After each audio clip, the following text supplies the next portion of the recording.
नमस्कार, आप देख रहे हैं न्यूज 24 एक्सप्रेस और मैं हूं आपके साथ दीपा राणा। चलिए बुलेटिन की शुरुआत करते हैं इस वक्त की सबसे बड़ी और अहम खबर के साथ। बिहार विधानसभा चुनाव का चुनावी शंखनाद हो चुका है। जी हां, बिहार में होने वाली है चुनावी जंग। दरअसल आज चुनाव आयोग ने बिहार में चुनावी तारीखों का ऐलान कर दिया है। 3 चरण में बिहार में चुनाव होने वाले हैं और अगर बात करें उस दिन की जिस दिन बिहार में वोट की काउंटिंग होगी, तो चलिए देख लीजिए आप इस रिपोर्ट में कि आखिर वो कौन सा दिन होगा जिस दिन बिहार में राजनीतिक पार्टियों की किस्मत की चाबी बिहार की जनता के हाथों में होगी। आज चुनाव आयोग ने बिहार विधानसभा चुनाव की तारीखों का ऐलान कर दिया है। 3 चरण में ये चुनाव होने वाले हैं। पहले चरण का चुनाव 71 सीटों पर 28 अक्टूबर को होने वाला है। दूसरे चरण में 94 सीटों पर 3 नवंबर को होगा चुनाव और तीसरे चरण में 78 सीटों पर 7 नवंबर को वोटिंग होगी। तो वहीं 10 नवंबर को होगी काउंटिंग, यानी 10 नवंबर को ये तय हो जाएगा कि नीतीश कुमार अपनी सीट बचा पाते हैं या फिर नहीं, और या फिर तेजस्वी इस बार बाजी मार जाते हैं। ये तो 10 नवंबर को ही नतीजे आने के बाद साफ हो पाएगा, लेकिन तब तक चुनाव की हर अपडेट के लिए देखते रहिए news 24 express. To the Legislative Assembly of Bihar shall be conducted in 3 phases. In first phase, 71 assembly constituencies in 16 districts, including most of the LWE districts, will go for poll.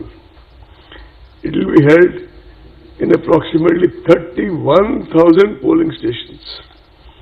In second phase, 94 assembly constituencies in 17 districts will go for poll. It will have approximately 42,000 polling stations. All this is going to be made digitally available to you in the next half an hour. In second phase, 94 assembly constituencies in 17 districts will go for poll. It will have approximately 42,000 polling stations. In third phase, 78 assembly constituencies in 15 districts will go for poll. It will have approximately 15 districts. Third phase, 78 assembly constituencies in 15 districts will go for poll. It will have approximately 33.5 thousand polling stations. 10 districts will have 2 phases of elections for logistical reasons. 28 districts will have single phase elections. Patna and Bhagalpur districts will have elections in the first as well as second phase. 8 districts, namely Darbhanga, Madhubani, Purba Champaran, Paschim Champaran, Muzaffarpur, Vaishali, Samastipur and Sitamarhi will have elections in second and third phases. 8 districts, namely Darbhanga, Madhubani, Purba Champaran, Paschim Champaran, Muzaffarpur, Vaishali, Samastipur and Sitamarhi will have elections in second and third phases. First phase, 1st October. Am I clear? Last date of nomination, now I am reading only first phase, right? When I come to second phase, I will mention that. First phase, issue of notification, 1st October. Last date of notification, 8th October. Is it right? Scrutiny of nominations, 9th October. Is it clear? Last date of withdrawal of candidature, 12th October. Date of poll, 28th October. Counting of votes, 10th November, but that will be for all the phases, right? With your permission, 10th November. Can I now go to second phase, please? कृषि bill pass होने के बाद किसानों ने देश में जगह जगह हल्ला बोल किया हुआ है, तो वहीं आज कृषि बिल के खिलाफ भारत बंद और विरोधियों ने मोर्चा खोला हुआ है। आपको बता दें कि आज तेजस्वी यादव पटना में सड़क पर उतरकर कृषि बिल के खिलाफ विरोध प्रदर्शन कर रहे हैं और वहीं दूसरी तरफ पंजाब में भी किसानों का विरोध प्रदर्शन देखा जा रहा है। आरजेडी नेता और बिहार के पूर्व उप मुख्यमंत्री तेजस्वी यादव ने कृषि विधेयक के विरोध में आज सड़क पर ट्रैक्टर के साथ प्रदर्शन किया। प्रदर्शन के दौरान आरजेडी के सैकड़ों कार्यकर्ता भी मौजूद रहे। इस मौके पर सोशल डिस्टेंसिंग की धज्जियां तो उड़ाई ही गई और केंद्र और राज्य सरकार के खिलाफ भी जमकर नारेबाजी की गई। तेजस्वी यादव ने कहा कि एनडीए सरकार लगातार गरीब और किसान विरोधी फैसले ले रही है। उन्होंने कहा कि केंद्र की नरेंद्र मोदी की सरकार को संख्या बल का इतना गुमान है कि बगैर किसानों, उनके संगठन और राज्य सरकार से राय मशवरा किए कृषि क्षेत्र का भी निजीकरण, ठेका प्रथा और कॉर्पोरेटीकरण कर रही है। तेजस्वी यादव ने कहा कि लोकसभा में एक तरफा 3 कृषि विधेयकों का पास कराना किसानों का हाथ काटने जैसा है। नेता प्रतिपक्ष ने केंद्र सरकार के किसान विरोधी अध्यादेश को तुरंत वापस लेने की मांग की है। ड्रग्स कनेक्शन में एनसीबी के सामने आज पेश हुई रकुलप्रीत सिंह।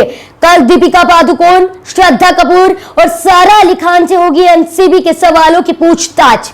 ड्रग्स कनेक्शन को लेकर एनसीबी ने रकुलप्रीत सिंह से पूछताछ की। इस दौरान रकुलप्रीत ने रिया चक्रवर्ती पर सारा ठीकरा फोड़ दिया। सूत्रों के मुताबिक मिली खबर ये बताती है कि एनसीबी के सामने रकुल ने ड्रग्स लेने से साफ इनकार कर दिया, लेकिन एनसीबी को इस बात पर कोई भरोसा नहीं हुआ। रकुल ने ड्रग्स पेडलर से कनेक्शन होने की बात को भी नकार दिया है। दरअसल आज दीपिका पादुकोण की एनसीबी के सामने पेशी होनी थी, लेकिन अब दीपिका पादुकोण की 26 सितंबर को पेश होगी। एनसीबी 26 सितंबर को ही एक्ट्रेस श्रद्धा कपूर और सारा अली खान से पूछताछ करेगी।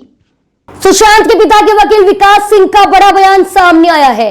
विकास सिंह ने कहा, सुशांत के केस को हत्या के केस में बदलने में सीबीआई की देरी से मैं दुखी हूं। साथ ही विकास ने कहा कि जिस तरीके से एम्स की डॉक्टर्स टीम ने सुशांत की तस्वीर देखकर कहा था कि ये गला दबाकर हत्या करने का केस है। सुशांत केस में सुशांत के पिता के वकील विकास सिंह ने ट्वीट कर एक बड़ा बयान दिया है।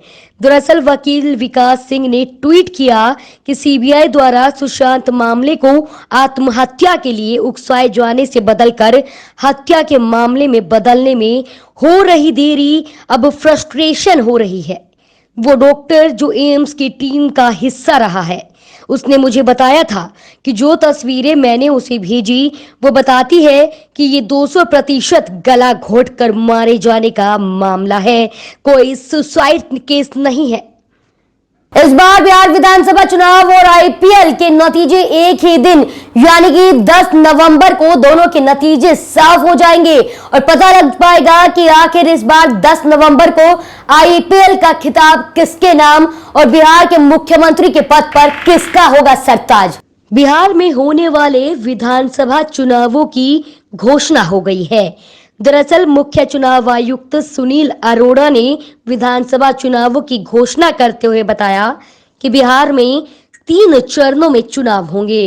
अब इसमें दिलचस्प बात यह है कि जिस दिन बिहार विधानसभा चुनावों के नतीजे आएंगे उसी दिन इंडियन प्रीमियर लीग यानी कि आईपीएल 2020 का फाइनल मुकाबला भी खेला जाएगा।